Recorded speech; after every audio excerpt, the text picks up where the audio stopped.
Okay, so we can see two vastly different views of how to deal with the border. Donald Trump closed the border, deport everybody. Kamala Harris, comprehensive reform, which we've been talking about and not gotten since George W. Bush. She did not say if she would torch the filibuster in the Senate in order to get it.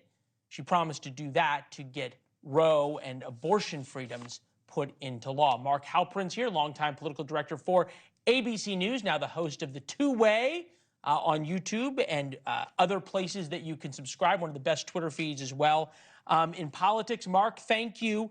Kamala Harris going to the border, is that a little bit like Donald Trump going to an abortion clinic? Well, it's steering in the direction of the skid, right? It's recognizing that there's a problem. You don't need to have rats of polling data to know that this is one of the issues where she's not stood and delivered. You saw in the debate kind of the rap that she has, that Donald Trump blocked legislation that was supported by some Republicans on immigration, that she's been a prosecutor, she's worked on border issues.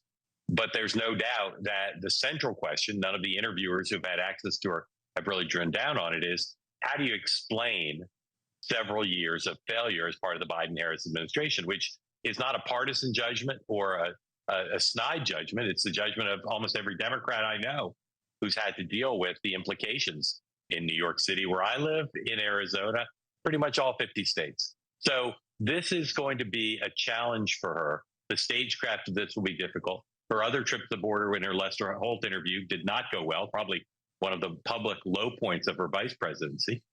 And is it a good look? Would she rather go away? Yes, she'd rather go away, but it's not.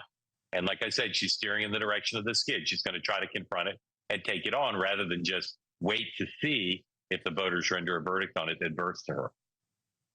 Right, and we know partly what she's going to do because she's done it before. She'll blame Donald Trump and say, but for Donald Trump, you would have a border security bill that had been negotiated by Republicans in Congress. Support for mass deportation.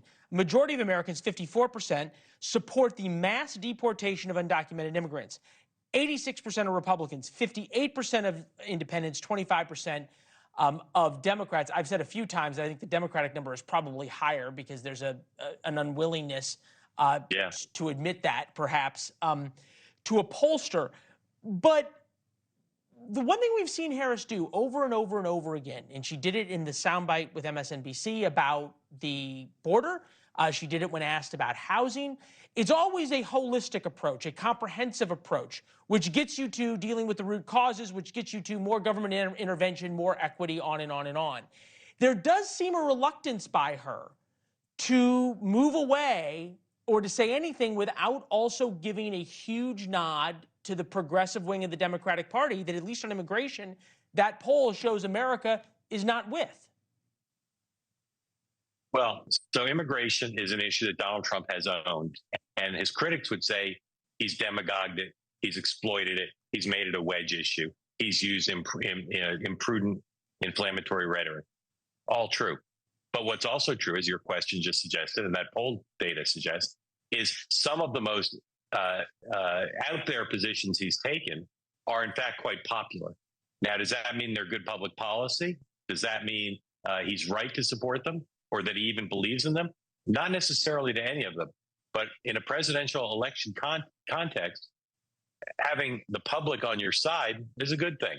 And the public's view on immigration now, regarding deportation, regarding the border, not 100% of the public, but more than half, and in some cases 80, 20, 70, 30, they're with the sensibility of Donald Trump that we need to take extreme measures to take back control of the border.